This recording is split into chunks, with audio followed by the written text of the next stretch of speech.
تو روزے کا معنی رکنا ہے. روزے کا معنی بولیے, روزے کا معنی رکنا. کس سے؟ جھوٹ سے, غیبت سے, بدی سے, بد نگاہی, کھانے پینے. روزہ کس پہ فرض ہے؟ امیروں پہ کہ غریبوں پہ؟ جی کہنے میں تو کام ہی میرا تو کام ہی محنت مزدوری والا, میں کیسے روزہ رکھوں؟ میں تو دیہڑی لگاتا ہوں تو روزہ کیسے رکھوں؟ میں نے نہیں کسی حدیث میں پڑھا کہ روزہ وہ رکھے جو دفتر میں بیٹھتا ہے. صحابہ کے زمانے میں تو دفتر ہوتے ہی نہیں تھے, کسی جگہ نہیں لکھا ہوا روزہ وہ رکھے گا جو اے سی میں بیٹھتا ہے. تب تو اے سی تھے ہی نہیں. حضرت ابو بکر صدیق رضی اللہ تعالیٰ عنہ سے لے کر جناب بلال تک سارے اپنے ہاتھ سے کام کرتے, سارے اپنے ہاتھ سے کام کرتے, سارے. حضرت عمر فاروق رضی اللہ تعالیٰ عنہ خلیفہ وقت ہونے کے باوجود مال غنیمت کے اونٹ چڑھنے جاتے تھے تو چراگاہ میں چھوڑنے میں جاتے تھے, لینے بھی آتے تھے واپس. سارے لوگ اپنے ہاتھوں سے مشقت والے کام کرتے. حضرت بلال مزدوری کرتے, سلمان فارسی مزدوری کرتے, مقداد مزدوری کرتے, صحابہ مزدوریاں کرتے, روزے رکھتے.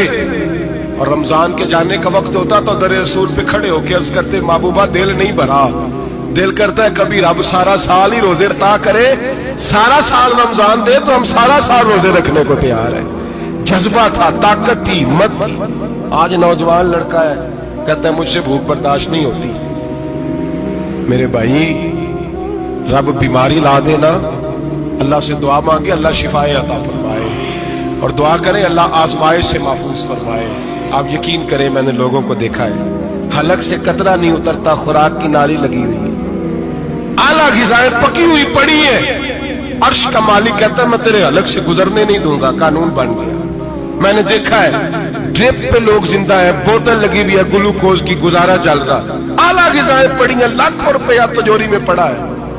مالک کہتا ہے تو نہیں کھا سکتا, تو وہ کھانے نہیں دیتا, نہیں کھانے دیتا. وہ کہتا چل تو میری مرضی پہ چلنا, 1 مہینہ میرے کہنے پہ نہ کھا, 1 مہینہ میرے کہنے پہ نہ کھا. تو یا اللہ تو کیا کرے گا؟ فرمایا صوم تصفو. میرے نبی پاک نے فرمایا تم روزے رکھو, اللہ تمہیں صحت عطا فرما دے گا, اللہ تندرستیاں دے دے گا, شفائیں دے دے گا. تم روزے رکھو, اللہ تمہیں, سبحان اللہ, اللہ تمہیں, اللہ طاقت دیتا ہے, ہمت دیتا ہے, اللہ ہمت دیتا ہے. میں نے دیکھا ہے, میں نے بزرگوں کو دیکھا ہے, ضعیف لوگوں کو دیکھا ہے, کمزور لوگوں کو دیکھا ہے. میں نے دیکھا ہے روزے رکھتے ہوئے, مزدوروں کو دیکھا ہے روزے رکھتے ہوئے. میں اپنے ابا جی کو کہتا, ابا جی اتنی سخت گرمی اور مزدوری آپ کرتے اور مزدوری کے عالم میں روزہ رکھتے, تو کہتے پتر روزہ کی آندا ہے, روزہ کدوں کو جاندا ہے, روزہ اپنی جگہ تے بے مزدوری اپنی جگہ ہوتے.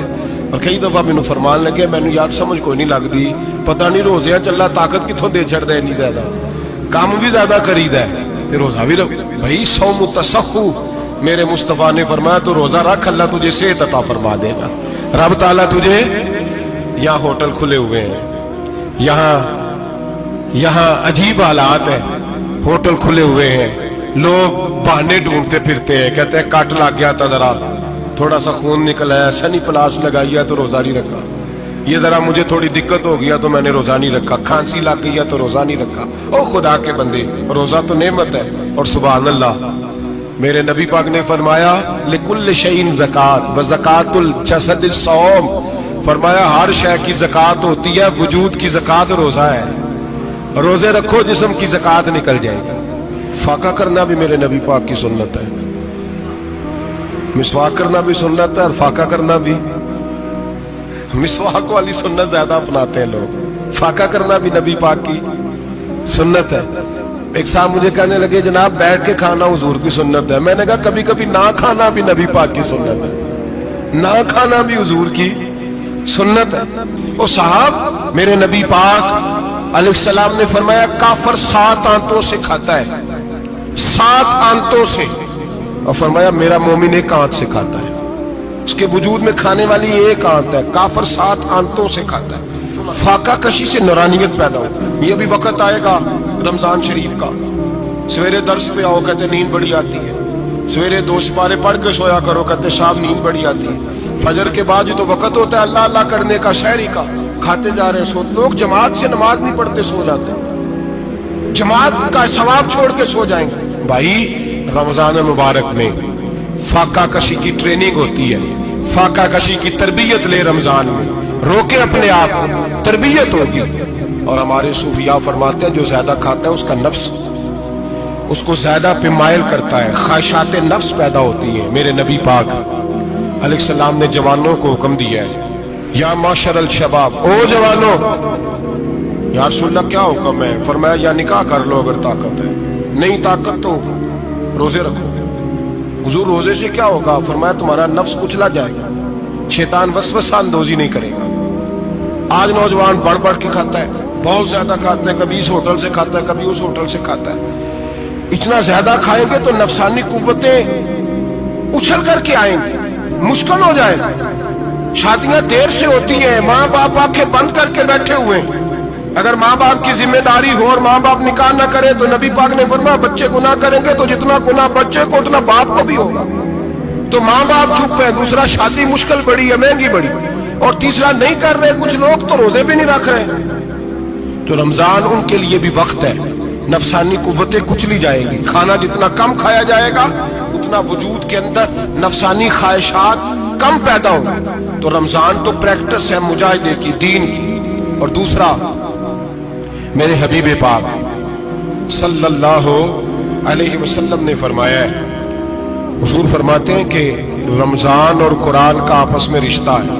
قرآن پاک کتنا پڑھنا چاہیے روزانہ؟ زیادہ سے اللہ جزا دے، امید ہے آپ زیادہ سے زیادہ ہی پڑھتے ہوں گے۔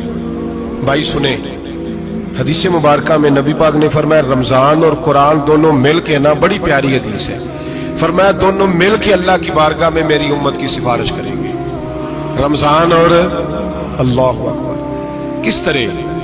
نبی پاک فرماتے ہیں رمضان کہے گا اے اللہ دن کے وقت میں نے اسے تیری رضا کے لیے کھانے پینے سے باز رکھا، اور قرآن کہے گا یا اللہ رات کو تیری رضا کے لیے کھڑا ہو کے یہ قرآن سنتا تھا۔ رمضان اور قرآن دونوں سفارش کریں گے۔ ہم نا بڑا کچھ پڑھتے ہیں، سنتے ہیں، سیکھتے ہیں، اب یقین کریں یہ کھاتے بھائی کا بھائی سے اختلاف ہو جائے نا تو وہ 30 سال پرانے کھاتے کھول کے لے آتا ہے، ساری رات ڈھونڈتا ہے کہ میرے پیسے کہاں سے نکلتے، پڑھ لیتا ہے۔ قرآن پاک کی باری آتی ہے تو نہیں پڑھتے قرآن پاک۔ ابا جی کا ختم ہوتا ہے تو مانگتے پھرتے ہیں، کہتے 2 قرآن پاک 10 قرآن پاک۔ یہ باتیں بتانی نہیں چاہیے، کرنی نہیں چاہیے، لیکن چونکہ تربیت کے لیے بیٹھا ہوں تو کر دیتا ہوں۔ میرے شاگردوں سے پوچھیں، یہاں مدرسہ ہے الحمدللہ، درجنوں طلباء ہیں، اساتذہ ہیں، میرے پیر بھائی ہیں، اور میرا یہ دعویٰ ہے کہ شاید کوئی کسی سے اتنا پیار کرتا ہو جتنے میرے شاگرد اور مرید مجھ سے کرتے ہیں، لیکن میں نے کبھی کسی سے نہیں کہا کہ ذرا سورت فاتحہ پڑھ کے دینا، میں نے اپنے ابا جی کو ثواب دینا ہے۔ پوچھ لیں کسی سے نہیں کبھی کہا، کبھی نہیں میں نے کہا کہ ذرا مجھے تھوڑا سا قرآن پڑھ دیں۔ میں اس کو ناجائز نہیں کہتا، پڑھوانا چاہیے، لیکن میں اپنے والدین کے لیے کبھی سوال نہیں کرتا کہ مجھے ذرا پڑھ کے دو، میں نے بخشنا ہے، اس لیے کہ میں نے ذاتی طور پہ روٹین بنائی ہے۔ میں سمجھتا ہوں کہ کائنات کے اندر میرے اوپر جن لوگوں نے احسان کیے ان میں سب سے زیادہ حصہ میرے ماں باپ کا ہے۔ میں سمجھتا ہوں اس بات، کتنا نالائق ہوں میں کہ میں 1 مہینے میں ایک قرآن پاک بھی پڑھ کے ان کی روح کو احساس نہیں کر سکتا۔ میرا یہ طریقہ ہے ذاتی، میں قدغن نہیں لگاتا، میرا ذاتی طریقہ یہ، الحمد سے شروع کرو اور 2 سورتیں چھوڑ کے قرآن پاک ختم کر دو آخری، اور پھر فلق اور ناس صورتیں ساتھ لے جاؤ۔ یہاں بیٹھ کے سالے ثواب نہیں کرنا، ختم نہیں دلانا، ساتھ لے جاؤ، قبر پہ کھڑے ہو جاؤ اور فلق اور ناس صورتیں قبر پہ بیٹھ کے تلاوت کرو، اور جو قرآن مجید پڑھا ہے ان کی روح کو وہاں احسال کرو۔ او بھائی، اولاد جب ماں باپ کے لیے پڑھتی ہے تو اسے کہنا نہیں پڑتا اللہ بخش دے، اس لیے کہ اولاد کی نیکیاں خود بخود ماں باپ کے کھاتے میں جمع ہوتی ہیں، خود نیکیاں جمع ہوتی ہیں۔ میرے بھائی تو بچوں سے یہ تو مطالبہ کرتا ہے کہ بیٹا اس سال رمضان المبارک میں میرے لیے ستو ضرور بنانا، فلانی چٹنی ضرور تیار کرنا، یہ کیوں نہیں کہتا بیوی سے کہ ڈشیں کم بنانا؟ تو بھی بیٹھ کے قرآن پاک پڑھ، میں بھی قرآن پاک پڑھتا ہوں۔ ادھر آؤ بیٹا، یہاں بیٹھ کے تلاوت کرو، میں بھی کرتا ہوں۔ بیٹی ادھر آؤ بیٹھ کے قرآن پاک پڑھو، کتنا وقت لگتا ہے؟